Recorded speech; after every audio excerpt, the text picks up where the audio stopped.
What's up, guys? Welcome back to the vlog and welcome back to the channel. And we're back out here with the Jeep today. And if you guys didn't watch the last video, then we cleaned out the engine internals and ran some seafoam through this guy, and hopefully that will help my gas mileage, because somebody commented that they're getting about double the gas mileage that I am. So we'll see if we can improve that. So far, we've gotten a bit of power back. It is running a lot smoother and a lot better. Now, after running that seafoam through the engine, I put the rest into the tank here. And now I'm going to change out the spark plugs because I went through that whole tank. So everything is nice and clean, and probably the spark plugs need a little bit of a refresh because all that stuff that we burnt off is probably on the spark plugs now and just caked up on there, and they're not going to be doing their job as well as they should be. As well, it's a high mileage engine, and I don't know when somebody changed the spark plugs last, so better to do it than to not do it. So let's go, let's pull this thing in and let's change the spark plugs out real quick, and I'll show you guys how to do it without getting an engine code, because these things are notorious for throwing engine codes whenever you guys change the spark plugs and you don't do it the right way. I've heard from a lot of owners and from a lot of people on the forums, so I know it's a problem and I know it's an issue. So let's go and let's do it the right way, and I'll show you guys how I do it. But speaking of gas mileage, I already filled it back up to halfway, and it is not burning much better than what it was burning before. It's pretty much burning the same. If anybody has any suggestions on what I can do, I know it's shaped like a damn toaster. I know it's a brick. What are you gonna do about the aerodynamics? Nothing, but hopefully it can get around 400 kilometers to a tank, because right now I'm getting around 250, and 250 is probably closer to burning 18 liters per 100, so that's not good at all. So let's change the spark plugs. I've already changed the oil and the air filter, so basically this is going to be completing the tune-up. Hopefully this helps a bit. If it doesn't, the next thing that I'm going to do is the O2 sensors and the throttle position sensor. But I've got 4 O2 sensors, and I don't know if I really want to mess with it, but if you guys know which O2 sensors would be more biased towards changing the fuel ratio, the air fuel ratio, which is basically what I would need to be burning less fuel. So let me know if you guys know if that's the bank 1 and 2 or the bank 3 and 4. So the ones that are before or after. So let me know if that's something that you guys have experience with, or even if the guy that made the comment is watching, then help me out, man. Let me know if that's which one you guys changed. But we've only got about another hour of sunlight out here, so let's pull it in real quick, let's do the job, and then we'll go for a drive and see if there's any codes that come up while we're driving, because that's when we'll actually know.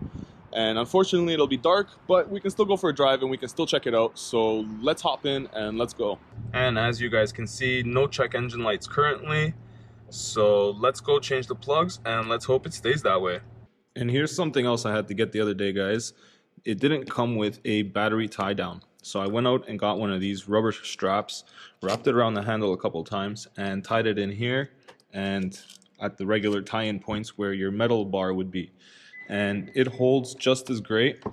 So if you guys are having that issue, here's a $5 fix, and you guys don't have to go out and buy a whole new battery tray or a battery tie down.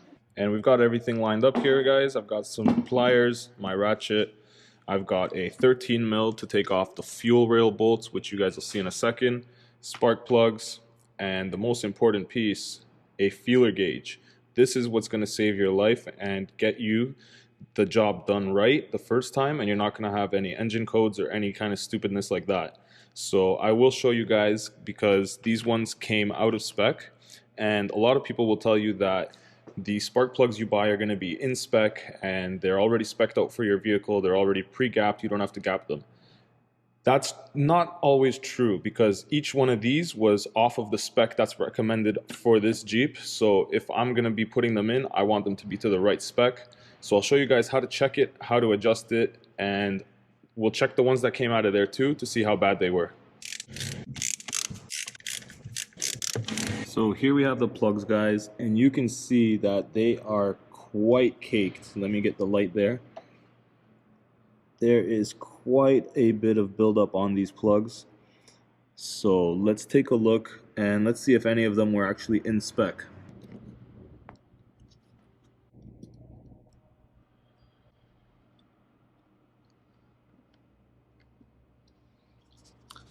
So none of them were actually in spec. As you guys can see, there is a little bit of play there.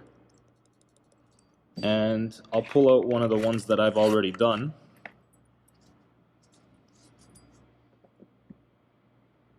See that? As you can see, this one is perfect.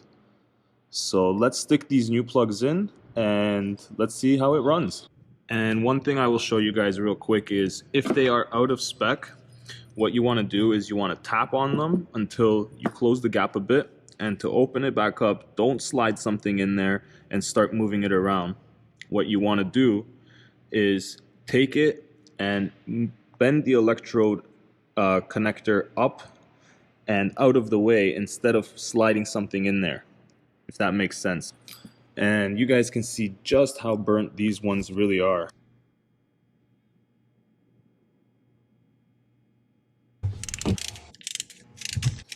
So last plug is ready to go in, guys. And I know I called this a fuel rail by mistake. I know it's an ignition rail. I've never had a vehicle with a whole ignition rail, so that's why I kind of made that mistake. But I did realize what I said was wrong. So last one. And hopefully you guys can see the plugs. There's one in there, one there, one hiding in here. There's two there, and the last one right there that I'm about to put in. So if you guys are doing this at home, you don't have to take the entire ignition rail out. You can kind of just unbolt it and move it out of the way. So let's throw in the last one. Let's put the rail back and let's start her up. You want to make sure you get it on there nice and tight. And then 2 bolts here and 2 bolts here. Well, everything's all tight. Now it's time for the moment of truth. Let's start her up and let's see if it even runs.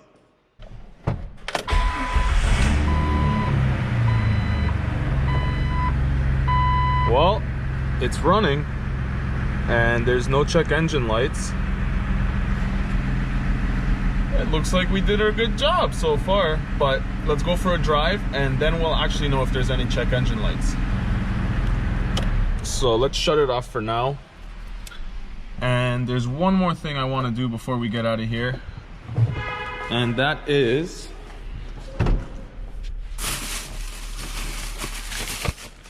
plug my tire, because I've got a nail right there and I don't want to wait for it to start leaking. So let's do it really quick and let's go take it to an air compressor at one of the gas stations and let's fill it up so that I don't have to worry about this anymore. Moment of truth.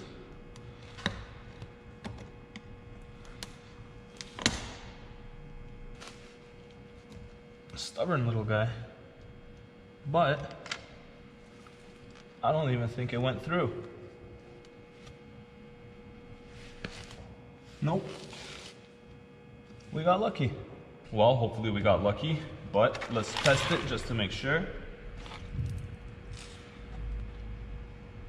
I don't see any bubbles. So I think we are lucky and we don't need to do a plug today. This plug will go to waste, but I still got the other 4 and the tools for next time. And since we'll be off-roading, this is gonna come in very, very handy. So I'm happy that I got it. And yeah, so let's get out of here and let's go for that test drive. Well, so far so good, guys. So no engine codes or anything, no shaking, no misfires, at least from what I can tell. So let's take it for a ride and let's not waste time. Actually, I didn't get my spare key yet, so let's go do that, because the place I went to last time didn't do automotive keys. So let's go grab a spare key and let's make sure that we don't get locked out again like we did last time. And if you guys missed that, check out the last vlog because you'll probably have a good laugh. Well, going down the road, I have to say it runs even better than after the cleaning. It has a little bit more pep. It actually feels almost like a pretty normal engine. It doesn't feel like it has any kind of lag or hesitation or anything like that. And honestly, I am really impressed. I'm super happy with how it's driving. And so far, so good. Let's go grab that spare key.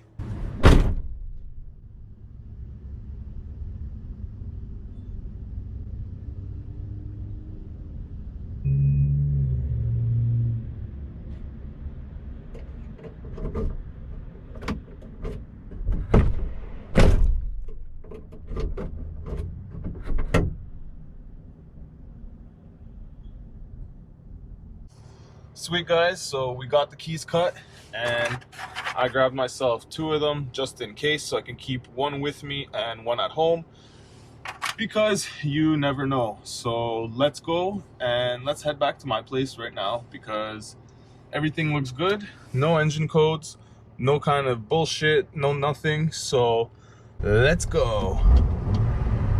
Well, we made it back in one piece and we got the spare key, no engine codes, and all the spark plugs are in and working. Jeep's running great. I'd call that a successful day any day. So thank you guys for sticking around. Don't forget to subscribe. Don't forget to leave me a like and a comment. Let me know what you guys think. Let me know what you guys want to see on the build. And until next time, guys, I'll see you in the next one. So ride safe out there. Peace.